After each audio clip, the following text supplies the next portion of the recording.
ডেকেছিলাম। আপনারা সবাই জানেন যে আমরা যার সুচিকিৎসার এবং যার বেঁচে থাকার জন্য অধীর আগ্রহে অপেক্ষা করছিলাম, দোয়া করছিলাম।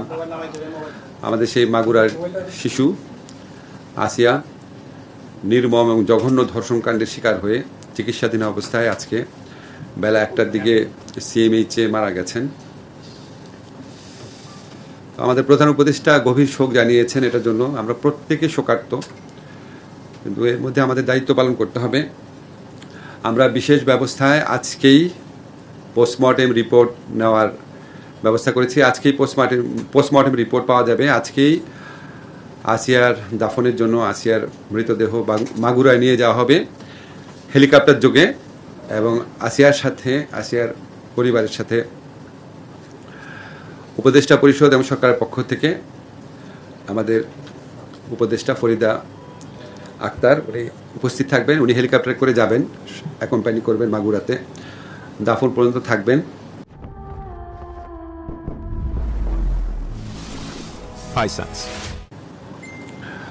আর আপনাদের আমি বলেছি আজকেই পোস্টমর্টেম রিপোর্ট হবে, ডিএনএ রিপোর্ট, এটা একটা প্রক্রিয়া থাকে। আমরা আশা করছি আগামী 5 দিনের মধ্যে পেয়ে যাব। ডিএনএ স্যাম্পল কালেকশন করা হয়ে গেছে অলরেডি।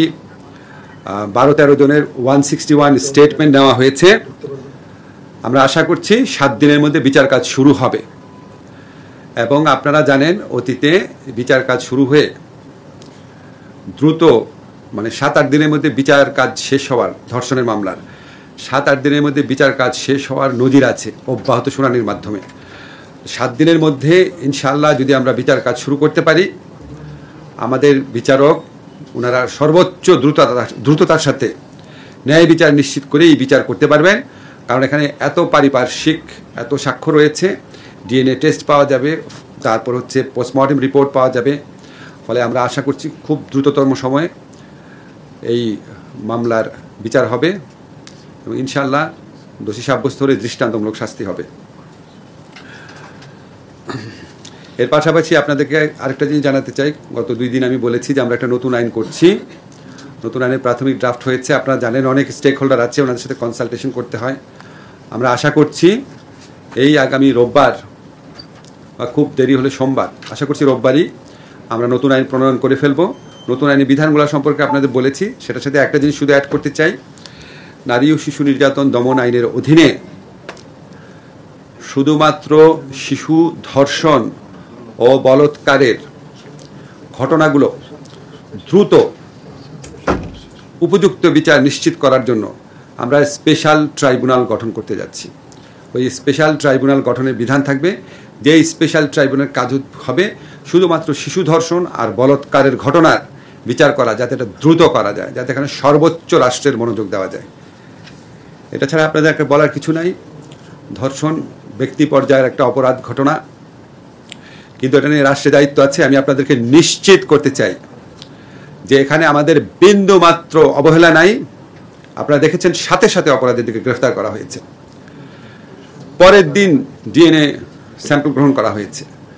আজকে আমাদের এই মর্মান্তিক খবর পাওয়ার পর ডাক্তাররা সময় বাঁচানোর জন্য নিজেরা সিএমএইচে গিয়ে দ্রুততম সময়ে পোস্টমর্টেম করার সিদ্ধান্ত নিয়েছেন। আমরা আমাদের দায়িত্ব পালন করব। এই ধরনের জঘন্য ঘটনা ঘটে গেলে মানুষের মন দুঃখ বেদনায় ভরে ওঠে। আমরাও মানুষ, আমাদের মনও দুঃখ বেদনায় ভরে আছে। আমাদের কর্তব্য কর্মে কোনো রকম অবহেলা হবে না। কিন্তু আপনাদের কাছে অনুরোধ, এই ইস্যুকে কেন্দ্র করে যারা দেশে নৈরাজ্য সৃষ্টি করতে চায়, আপনারা তাদের দিকে লক্ষ্য রাখবেন। আমরা এই ইস্যুকে কেন্দ্র করে কোনো নৈরাজ্যকে আমরা বরদাস্ত করব না। আমাদের যদি কোনো ভুল ত্রুটি থাকে স্পেসিফিক্যালি বলবেন, অবশ্যই আমরা সেই ভুল ত্রুটির রেসপন্ড করব, জবাবদিহিতা নিশ্চিত করব। কিন্তু আপনাদেরকে আমরা নিশ্চিত করতে চাই এখন পর্যন্ত অন্তত এই ক্ষেত্রে আমাদের কোনো ভুল নাই, এবং ইনশাআল্লাহ আমরা চেষ্টা করব ভবিষ্যতে ভুল হলে ভুল কারেক্ট করার জন্য। গতকাল আপনাদেরকে একটা এক্সাম্পল আমরা বলেছি যে একটা শিশু ধর্ষণ মামলাতে একজনের যাবজ্জীবন কারাদণ্ড হয়েছিল। তাকে যখন হাইকোর্ট জামিন দিয়েছে, আমরা সরকারের পক্ষ থেকে, আইন মন্ত্রণালয়ের পক্ষ থেকে অ্যাটর্নি জেনারেল অফিসের মাধ্যমে আপিলের ডিভিশনে আবেদন করেছিলাম। তার জামিনটাও বাতিল হয়েছে। আমরা এই ক্ষেত্রে জিরো টলারেন্স তো পুরনো কথা। আপনাদের শুধু একটা জিনিস জানিয়ে রাখি যে আমাদের এই উপদেষ্টা মণ্ডলীতে এমন মানুষ আছেন যারা দীর্ঘদিন নারী এবং শিশুদের অধিকার রক্ষার জন্য আন্দোলন করেছেন। অথবা মানব অধিকারের জন্য আন্দোলন করেছেন। আপনারা যতটা বেদনার্ত হন, আমরা যদি উপদেষ্টা পরিষদে আমাদের যে আলোচনা হয়, তখন যদি আপনারা আমাদের বেদনা, কষ্ট, আমাদের ধর্ষকের প্রতি, ধর্ষণ কার্যের প্রতি আমাদের তীব্র ঘৃণা ও রাগ, সেটা যদি আমি আপনাদের দেখাতে পারতাম, বুঝতে পারতেন যে আপনাদের সবার মতো আমরাও একইভাবে সংক্ষুব্ধ, একইভাবে মর্মাহত। এবং পার্থক্য হচ্ছে, আমাদের যেহেতু ব্যবস্থা নেওয়ার স্কোপ রয়েছে, আমরা অবশ্যই সকল রকম ব্যবস্থা নিচ্ছি।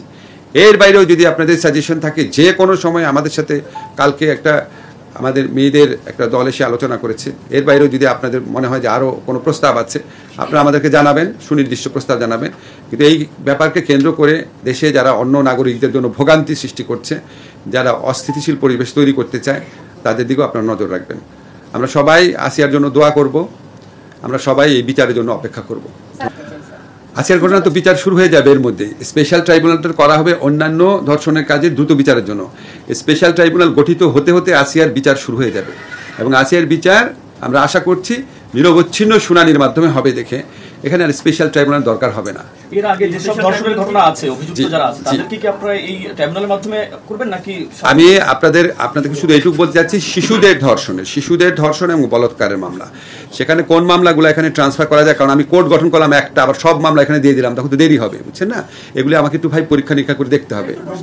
আমাদের এই যে আইনটা, যে আপনাদেরকে এর আগে ডেকে নিয়ে বলেছিলাম যে বিচার কার্য হবে, বিচার কার্যের সময় 50% কমিয়ে দিলাম, তদন্তের সময় 50% কমিয়ে দিলাম, ডিএনএ রিপোর্ট যদি পাওয়া না যায়, বিচারক যদি মনে করেন যে পারিপার্শ্বিক সাক্ষ্য আর ডাক্তারি রিপোর্টের ভিত্তিতে সম্ভব, জামিনের আইনটা যে একটু কঠিন করে দিলাম ওইটা, এবং একই সাথে যে শিশু ধর্ষণের জন্য যে ডেডিকেটেড ট্রাইব্যুনাল, ওইটাও একই আইনেই, নারী শিশু নির্যাতন দমন আইনের সংশোধনীর মাধ্যমে সব কিছু মিলে একসাথে ইনশাল্লাহ রোববার টার্গেট করেছি, দেরি হলে হয়তো সোমবার হবে নতুন আইন। জি অধ্যাদেশ জারি হওয়ার পর একটা প্রক্রিয়াগত যতদিন লাগে, এটা তো আপনার খুব অল্প সময়, আবার একটা গেজেট নোটিফিকেশন করে করতে হবে।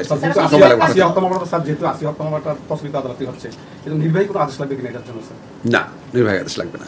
আমরা নির্বাহী আদেশ লাগবে না। ধরেন যারা আপনার পুলিশ আছে, যারা বিচারক আছে, সবাই তো মানুষ, সবাই তো সেন্সিটিভ, বুঝছেন না? সবাই তার সর্বোচ্চ মনোযোগ দিয়ে এটা দ্রুত বিচারের চেষ্টা করছে। আমরা পুলিশের মধ্যে দেখেছি ওনারা অস্থির হয়ে গেছে যে তাড়াতাড়ি পোস্টমর্টেম করো, তাড়াতাড়ি ডিএনএ করো, তাড়াতাড়ি 161 স্টেটমেন্ট যা আছে নিয়ে নাও।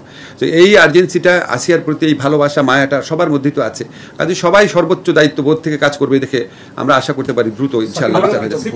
আপনি প্লিজ আজকে অন্য কিছু প্রসঙ্গ তুলেন না, আমাদের সবার মন খারাপ, অনেক কাজ আছে, আমরা সবাই মিলে এটার দিকে লক্ষ্য রাখি। শোনেন, সব বিচার রাষ্ট্র করতে পারে না, কিন্তু কিছু কিছু দৃষ্টান্ত স্থাপন করতে হয়। এখানে যে বর্বরতা, যে নির্মমতা, যে পাশবিকতা হয়েছে, এটা শুধু আসিয়ার বিচার না, এটা হচ্ছে আসিয়ার মতো পোটেনশিয়াল যারা ভিকটিম হবে, যারা অতীতে ভিকটিম হয়েছে, তাদের সবার জন্য এটা একটা রক্ষা কবচ হিসেবে কাজ করে। একটা সমাজে একটা মেসেজ দিতে হয় মাঝে মাঝে যে রাষ্ট্র এগুলি জিনিস কোনোভাবেই ক্ষমা করবে না। এগুলি শুধু আসিয়ার বিরুদ্ধে অপরাধ না, এটা হচ্ছে আমাদের সমস্ত কালেকটিভ যে মনোজগৎ আছে, আমাদের যে কালেকটিভ মানে কালচার আছে, আমাদের যে একটা আত্মমর্যাদা বোধ আছে, এটার প্রতি অপরাধ, এবং এটার দৃষ্টান্তমূলক শাস্তি হবে।